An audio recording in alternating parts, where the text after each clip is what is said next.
During a recent appearance on the podcast P with Paul George, former Boston Celtics player Brian Shaw shared a captivating anecdote about NBA legend Larry Bird.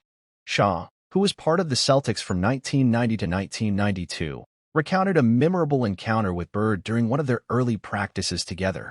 "I remember one of the first practices, he told me, and Reggie Lewis, he said, I want to play you guys 1-on-2. So like, come on, man." He was like, "The only catch is I get the ball first." So me and Reggie look at each other. We like, "Yeah, all right, man, whatever." In the story, Shaw revealed that Bird challenged him and fellow teammate Reggie Lewis to a 1-on-2 basketball contest. Bird's stipulation was that he would start with the ball, giving him an immediate advantage. Initially skeptical, Shaw and Lewis accepted the challenge, thinking it would be a straightforward victory against the older Bird. So the next thing you know, it's 6-0.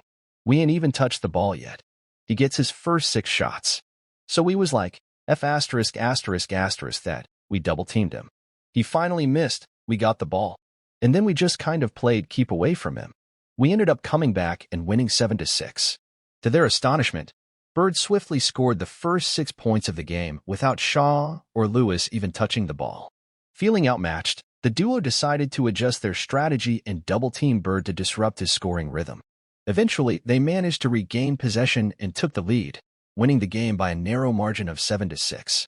And that was one of my early experiences with him. I was like, okay, all right, he got a little bit more than what I thought he had. Then when we started playing, he was cooking everybody, but talking shit and telling them about it. Reflecting on the experience, Shaw admitted that Bird's skill and competitiveness exceeded his expectations.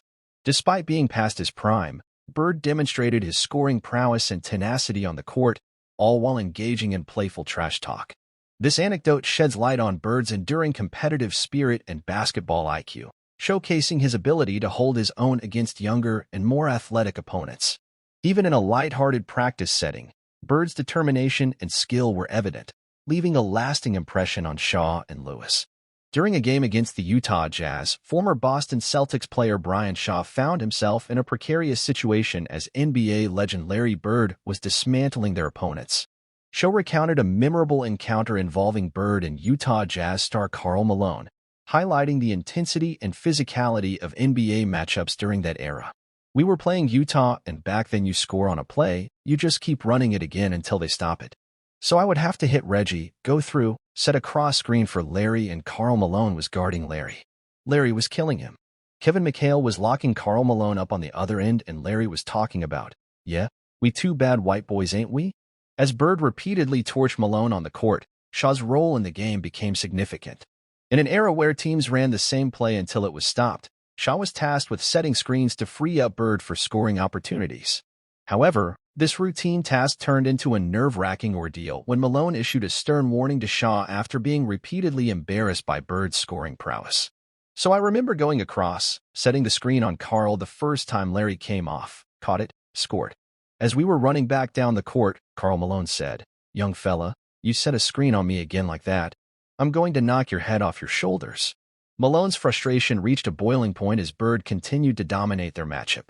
Shaw vividly recalled the tense moment when Malone threatened to retaliate against him for setting screens that facilitated Bird's scoring. As Shaw prepared to set another screen, he couldn't shake the feeling of apprehension, fearing Malone's physical retaliation. "The whole time I'm running down court, I'm like, damn, is he really going to do this shit? And I know we're about to run the play again, right? Because we just scored on him. So I hit Reggie again. I go across to set the pick. I'm standing in the middle of the lane. Larry cuts off, and I see Karl rear his forearm back like this. And so I'm standing in. I'm like, is this motherfucker really going to try to do it? And then he came through, and at the last second, I jumped out the way. And I was like, damn, he really, and he was going to take it out on me because Larry was busting his ass." Despite the looming threat, Shaw fulfilled his role in the play, setting a screen for Bird as planned. However, as Bird made his move, Shaw witnessed Malone's forearm rear back in preparation for a potential collision. In a split-second decision, Shaw narrowly avoided a dangerous encounter as Malone barreled towards him with hostile intentions. Reflecting on the incident, Shaw marveled at Malone's determination to exact revenge for Bird's dominance on the court. The story serves as a testament to the intense competitiveness and physicality that defined NBA matchups during that era, showcasing the lengths players would go to gain a competitive edge. Now I would very much like to know your opinion on the subject dealt with in this. Leave us here so we can interact if you agree or not. This video will stay here. If you liked, do not forget to enjoy the video, subscribe to the channel, and activate the notification bell not to miss any video here. Follow us on Instagram, TikTok, and Twitter. Now, at the end, YouTube will recommend some videos from our channel, so go ahead and watch them all. Until the next video, peace to all.